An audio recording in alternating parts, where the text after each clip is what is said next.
ठीक है बेटा, आज हमारा टॉपिक है entity framework in ASP.NET MVC। ठीक है देखो, बहुत ही ज्यादा इंपॉर्टेंट टॉपिक है एंटिटी फ्रेमवर्क MVC के अकॉर्डिंग। ठीक है, अच्छा, इसमें फर्दर बात करने से पहले एक बात मैं आपको यहाँ पे बताता जाऊं कि जो एंटिटी फ्रेमवर्क हम यूज करते हैं ASP.NET MVC के अंदर, ये क्यों यूज करते हैं?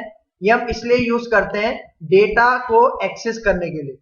अब डेटा एक्सेस का क्या मतलब जो हमारे पास डेटाबेस में जो डेटा होता है, ठीक है, उसके अंदर डेटा इंसर्ट करना है, अपडेट करना है, डिलीट करना है। ठीक है, और टेबल्स के दरमियान हमने रिलेशंस क्रिएट करने हैं। ठीक है, प्राइमरी की, फॉरेन की, इस तरह का जितना भी काम है वो हम करते हैं एक एंटिटी फ्रेमवर्क के थ्रू। किसके अंदर? MVC के अंदर। ठीक है, बहुत ही ज्यादा इंपॉर्टेंट टॉपिक है। ठीक है, तो इस कॉन्सेप्ट को समझाने से पहले मैं आपको एक एग्जाम्पल से, यहाँ पे फिगर एग्जाम्पल से समझाना चाह रहा हूं। ठीक है, देखो, हमारे पास होती है एक एप्लीकेशन। ठीक है, अब उस एप्लीकेशन के अंदर हम कुछ ऑब्जेक्ट्स बनाते हैं। ठीक है, अब वो ऑब्जेक्ट्स, फॉर एग्जाम्पल हमारे पास देखो एक एप्लीकेशन है, इसमें दो ऑब्जेक्ट्स हैं। ठीक है, अब एक ऑब्जेक्ट रिलेट करती है फॉर एग्जाम्पल स्टूडेंट से। ठीक है, और दूसरा ऑब्जेक्ट फॉर एग्जाम्पल रिलेट करता है टीचर से। ठीक है, तो अब ये जो एप्लीकेशन के ऑब्जेक्ट्स हैं, ठीक है, इनका जितना भी डेटा होगा वो मुझे कहां पे सेंड करना होता है? डेटाबेस में सेंड करना होता है। ठीक है, और डेटाबेस में सेंड करने से पहले हम कोई ना कोई फ्रेमवर्क यूज करते हैं जिसके थ्रू हम एप्लीकेशन का डेटा कहां पे सेंड कर सकते हैं? डेटाबेस में सेंड कर सकते हैं। ठीक है, अब अगर एंटिटी फ्रेमवर्क से पहले की बात करूं तो हम यूज करते थे ADO.NET और उसकी कुछ क्लासेस। ठीक है, मतलब अगर मुझे एप्लीकेशन का डेटा, जो ऑब्जेक्ट्स हैं, उनका डेटा अगर मुझे सेंड करना है डेटाबेस में, तो मैं एक फ्रेमवर्क यूज करूंगा, और वो फ्रेमवर्क हम एंटिटी फ्रेमवर्क से पहले कौन सा यूज करते थे? ADO.NET। फॉर एग्जाम्पल मुझे डेटा इंसर्ट करवाना है अपने डेटाबेस में, तो हम ADO.NET की क्लासेस यूज करते थे। For example SQL connection, SQL command, ये जितनी भी क्लासेस हैं हम ये यूज करके डेटाबेस में अपना डेटा इंसर्ट करवाते थे। ठीक है, इसका मतलब कि हम ADO.NET को एज अ फ्रेमवर्क यूज करते थे। किस लिए? कि हमारी एप्लीकेशन के जो ऑब्जेक्ट्स हैं उनका जो डेटा है वो कहां सेंड हो जाए? डेटाबेस में सेंड हो जाए। ठीक है, और फिर यही क्लासेस नहीं, इसके अलावा हम स्टोर्ड प्रोसीजर्स, ठीक है, मतलब स्टोर्ड प्रोसीजर्स बना के हम क्या करते थे? डेटा एप्लीकेशन का कहां पे सेंड करते थे? डेटाबेस में सेंड करते थे। मतलब मैंने क्या बताया आपको कि जो एंटिटी फ्रेमवर्क है, ठीक है, वो हम किस लिए यूज करते हैं? डेटा को एक्सेस करने के लिए। मतलब डेटाबेस का जितना भी काम है, ठीक है, ASP.NET MVC के अंदर, वो मैं किसके थ्रू यूज करता हूं? एंटिटी फ्रेमवर्क के यूज करता हूं। क्यों? क्योंकि जब मैं एंटिटी फ्रेमवर्क यूज करता हूं ना, मतलब यहां पे देखो बीच में फ्रेमवर्क है, और फ्रेमवर्क में हम पहले क्या यूज करते थे? ADO.NET और उसकी जितनी भी क्लासेस हैं उसके थ्रू हम कोड लिखते थे और डेटा इंसर्ट, अपडेट, डिलीट करवाते थे। लेकिन अब हम फ्रेमवर्क में क्या यूज कर रहे हैं? एंटिटी फ्रेमवर्क यूज कर रहे हैं। तो एंटिटी फ्रेमवर्क को यूज करने का एक मकसद और बेनिफिट ये भी है कि जितनी भी हम ADO.NET की क्लासेस यूज करते हैं, SQL कमांड, कनेक्शन मेंटेन करने के लिए SQL कनेक्शन, ठीक है, SQL data reader, SQL data adapter, वो हमें यूज करने की जरूरत नहीं है। मतलब हमें बिल्कुल शॉर्ट ऑफ टाइम के अंदर हम क्या कर सकते हैं?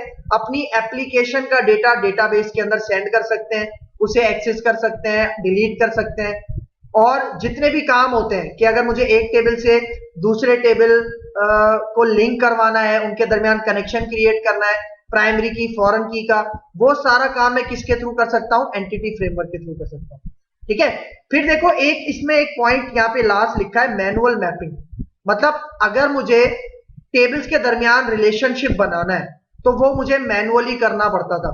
ठीक है, मतलब प्राइमरी की, फॉरेन की के थ्रू मैनुअली करना पड़ता था। ये काम भी हम क्या कर सकते हैं? ऑटोमेटिक तरीके से कर सकते हैं एंटिटी फ्रेमवर्क के थ्रू। ठीक है, इसका मतलब कि एप्लीकेशन के जो ऑब्जेक्ट्स हैं उनका जो डेटा है वो एंटिटी फ्रेमवर्क कहां पे सेंड करता है? हमारे डेटाबेस में सेंड करता है। ठीक है, मतलब जो भी एक्सेस, डेटा को एक्सेस करने का काम है वो सारा एंटिटी फ्रेमवर्क करके देता है हमें। और फिर डेटाबेस से जो डेटा मुझे चाहिए अपनी एप्लीकेशन के अंदर वो भी एंटिटी फ्रेमवर्क करके देता है। ठीक है, अब आगे चलते हैं। यहाँ पे ये तो इसकी थी बेसिक एग्जांपल, क्योंकि हमें एंटिटी फ्रेमवर्क को यूज करने के बाद हमें एसक्यूएल कनेक्शन के जो बड़ी बड़ी लाइन ऑफ कोड होते हैं ये लिखने की जरूरत नहीं होती। ठीक है, एक तो इसका मेन बेनिफिट ये है। ठीक है, अब आगे चलते हैं। ठीक है, अब यहां पे देखो, to address the data access requirement of ASP.NET MVC application you can use an ORM object relational mapping framework. ठीक है, मतलब अगर हमें डेटा एक्सेस की रिक्वायरमेंट होती है अपनी MVC एप्लीकेशन के अंदर, डेटा एक्सेस की रिक्वायरमेंट का मतलब कि मुझे इंसर्ट करना है, अपडेट करना है, डिलीट करना है, रिलेशनशिप बनाने टेबल्स के दौरान। ठीक है, ये सारे काम उनके लिए हम यहाँ पे एक फ्रेमवर्क यूज करते हैं ORM। लेकिन अभी तो मैंने बताया कि हम एंटिटी फ्रेमवर्क यूज करते हैं। तो जो एंटिटी फ्रेमवर्क है ना, वो आप समझ लो कि ORM के अंदर आता है, मतलब ORM की एक टाइप है क्या, एंटिटी फ्रेमवर्क। ठीक है, मतलब ORM के अंदर एक से ज्यादा फ्रेमवर्क्स आते हैं, लेकिन हम यहाँ पे कौन सा यूज करेंगे, एंटिटी फ्रेमवर्क। और ORM की फुल फॉर्म क्या है, ऑब्जेक्ट रिलेशनल मैपिंग। इसका मतलब जो ऑब्जेक्ट्स होते हैं उनकी मैपिंग करते हैं, उनके दरमियान रिलेशन क्रिएट करते हैं। ऑब्जेक्ट में किसे कह रहा हूं, फॉर एग्जाम्पल हमारे जो टेबल्स होते हैं, ठीक है, उनके दरमियान का रिलेशन, उनके दरमियान क्या लिंक है, ये सेट करने के लिए हम क्या करते हैं, ORM यूज करते हैं। ठीक है, तो अब देखो जो ORM फ्रेमवर्क है, ठीक है, अब यहां पे देखो ORM फ्रेमवर्क का पहला point, simplifies the process of accessing data from applications. Simplify का मतलब आसान करना। ठीक है, मतलब एप्लीकेशन का डेटा, मतलब डेटाबेस का जो भी डेटा है, अगर वो हमें एप्लीकेशन के अंदर एक्सेस करना है या डेटाबेस के अंदर सेंड करना है, उसको आसान बनाता है कौन, ORM का फ्रेमवर्क। और ORM के फ्रेमवर्क के अंदर ही हमें क्या मिलता है, एंटिटी फ्रेमवर्क। ठीक है, मतलब आसान करता है। क्यों आसान, सिंप्लीफाइज का वर्ड क्यों यूज हुआ है, क्योंकि जब हम ADO.NET यूज करते थे तो कितनी सारी क्लासेस लिखनी पड़ती थी, SQL connection, SQL command, SQL data reader, ये सारी यूज करके हमें एक इंसर्ट, अपडेट या डिलीट के ऑपरेशंस परफॉर्म करने पड़ते थे। लेकिन यहां पे उस वो जो जितनी भी हम लाइंस ऑफ कोड लिखते थे वो काफी रिड्यूस हो जाती है, काफी कम हो जाती है एंटिटी फ्रेमवर्क के अंदर। मतलब बहुत कम लाइंस ऑफ कोड के थ्रू हम क्या कर सकते हैं, डेटा एक्सेस कर सकते हैं, मतलब इंसर्ट, अपडेट, डिलीट, ये सारे काम बहुत कम अमाउंट ऑफ कोड में हम कर सकते हैं। ठीक है, ये इसका पर्पस है। ठीक है, अब यहां पे देखो दूसरा point, ORM is a tool for storing data from domain objects to relational database. इसका मतलब रिलेशनल डेटाबेस किसको कहा जा रहा है, SQL को।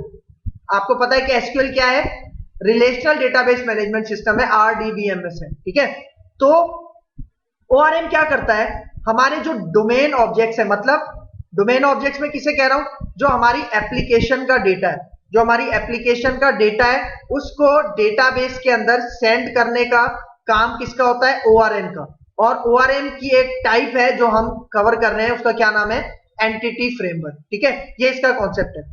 अब देखो ORM काम किस तरह से करता है, ये एक फिगर के थ्रू समझाया हुआ है।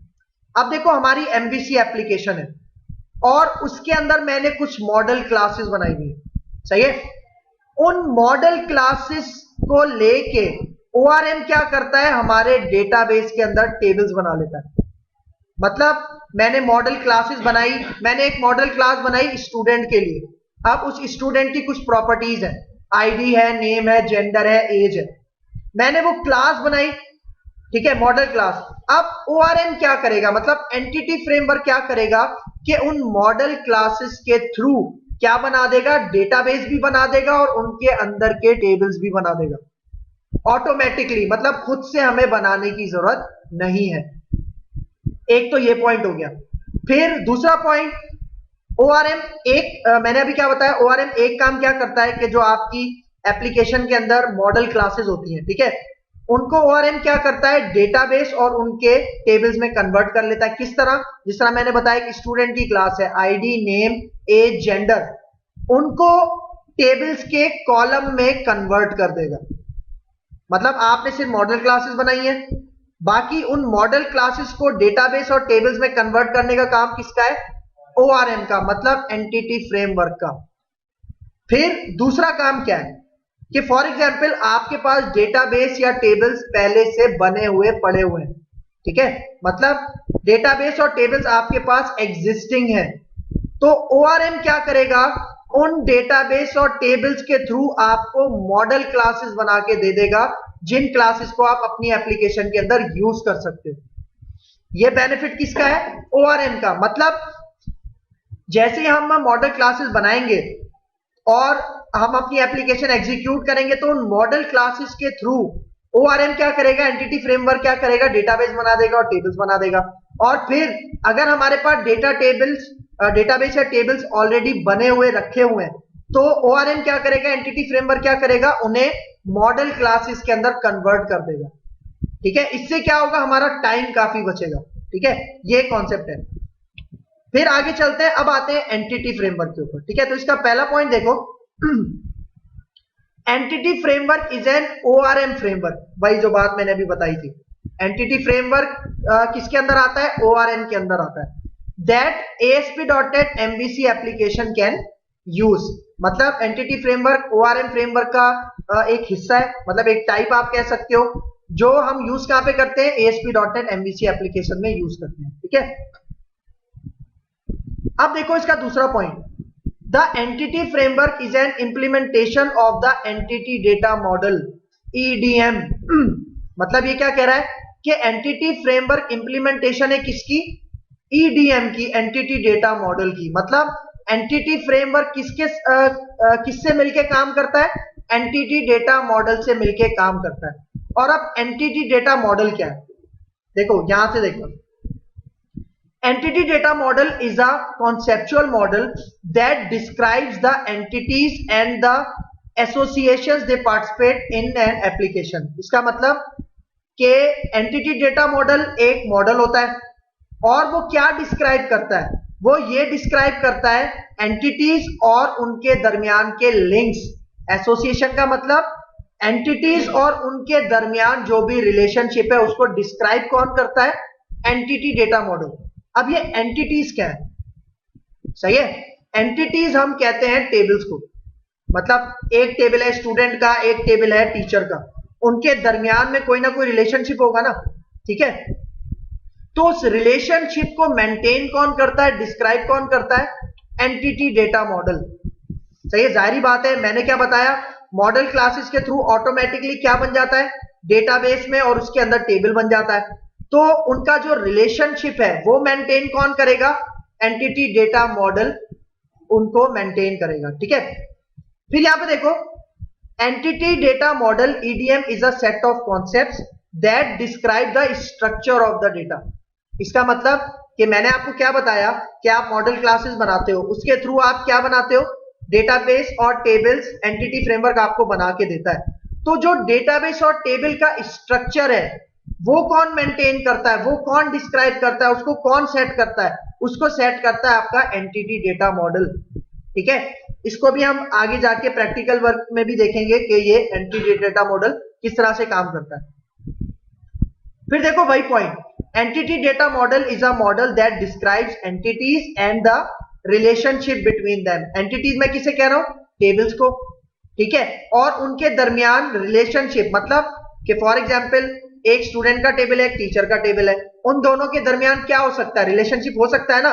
तो जो हम प्राइमरी की और फॉरेन की के जो रिलेशनशिप्स बनाते हैं, ठीक है, मतलब ये जो रिलेशनशिप बनाते हैं वो हम किसके थ्रू बना सकते हैं, एंटिटी डेटा मॉडल के थ्रू बना सकते हैं अपनी MVC एप्लीकेशन के अंदर एंटिटी फ्रेमवर्क के साथ। मतलब ये जो EDM काम करता है वो किसके साथ काम करता है, एंटिटी फ्रेमवर्क के साथ काम करता है। ठीक है, एक तो ये पॉइंट हो गया। फिर देखो, EDM allows you to handle data access logic by programming against entities। ठीक है, पहले तो ये वाला पॉइंट देखो, मतलब अगर हमें डेटाबेस को एक्सेस करना है, ठीक है, मतलब मुझे डेटाबेस में से कोई डेटा फेच करना है, तो उसके लिए जो मैं लॉजिक लगाऊंगा वो मैं किसके थ्रू लगाऊंगा, EDM के थ्रू लगाऊंगा, एंटिटी डेटा मॉडल के थ्रू लगाऊंगा, अपनी एंटिटीज के ऊपर, अपनी टेबल्स के ऊपर। ठीक है, without having to worry about the structure of the underlying data store and how to connect with it। मतलब हमें स्ट्रक्चर की फिक्र करने की जरूरत नहीं है, क्योंकि स्ट्रक्चर को मेंटेन और डिस्क्राइब कौन कर रहा होता है? ईडीएम कर रहा होता है। ठीक है, ये इसका कॉन्सेप्ट है ईडीएम का। फिर देखो, entity framework eliminates the need to write most of the data access code that otherwise need to be written. मतलब ये देखो, एंटिटी फ्रेमवर्क क्या एलिमिनेट करता है? मतलब रिमूव करता है जो हम कोड लिखते थे ना, मतलब जो हम ADO.NET का SQL कनेक्शन, SQL कमांड, इनकी क्लासेस का जो बहुत सारा कोड लिखते थे सिर्फ इंसर्ट, अपडेट और डिलीट करवाने के लिए, एंटिटी फ्रेमवर्क क्या करता है? उस कोड को रिड्यूस कर देता है, एलिमिनेट कर देता है, खत्म कर देता है। ठीक है, मतलब हमें ज्यादा कोड लिखने की जरूरत नहीं है। हम थोड़ी सी लाइंस के अंदर, कुछ लाइंस के अंदर हम क्या कर सकते हैं? डेटा इंसर्ट भी कर सकते हैं, अपडेट भी कर सकते हैं, डिलीट भी कर सकते हैं। ठीक है, फिर यहां पे देखो, it is an enhancement to ADO.NET। मतलब ADO.NET को अपडेट किया गया, आप एक तरह से कह सकते हो उसका इनहैंस वर्जन है, अपडेटेड वर्जन है। कौन? Entity framework. क्योंकि ADO.NET के अंदर आपको पता है बहुत सारी लाइंस लिखने के बाद हम डेटा इंसर्ट कर सकते थे, या अपडेट कर सकते थे, या डिलीट कर सकते थे। लेकिन ADO.NET की वो लंबी लंबी लाइंस लिखने के बजाय हम क्या कर सकते हैं? एंटिटी फ्रेमवर्क को यूज कर सकते हैं, और वो हमारे लिए थोड़े से कोड के अंदर क्या करता है? ये सारे एक्शन परफॉर्म करके दे सकता है। कौन से एक्शन? जो CRUD के ऑपरेशंस होते हैं, जिस तरह क्रिएट, रीड, अपडेट, डिलीट, ये काम। क्योंकि मैंने आपको स्टार्टिंग में बताया था एंटिटी फ्रेमवर्क हम क्यों यूज करते हैं? डेटाबेस के लिए यूज करते हैं कि अगर हमें MVC एप्लीकेशन के अंदर डेटा एक्सेस का काम करना है, डेटाबेस से लिंक करवा के काम करना है, तो हम ये यूज करते हैं। ठीक है, फिर यहां पे देखो, using the entity framework developers issues queries using LINQ. अब देखो ये लिंक क्या है? लिंक क्यू जिसे कहते हैं। ठीक है, लिंक क्यू समझ लो आपके पास एक क्यूरी की लैंग्वेज है, और इसकी फुल फॉर्म क्या है? Language integrated query. मतलब देखो, मैंने क्या बताया कि एंटिटी फ्रेमवर्क के अंदर हम SQL की क्यूरीज नहीं लिखते, सही है ना? उसकी जगह हम किसकी क्यूरीज लिखते हैं? Link Q. मतलब एक समझ लो एक लैंग्वेज है अलग से, जो हमें एंटिटी फ्रेमवर्क के साथ मिलती है, जिसको यूज करके हम क्या कर सकते हैं?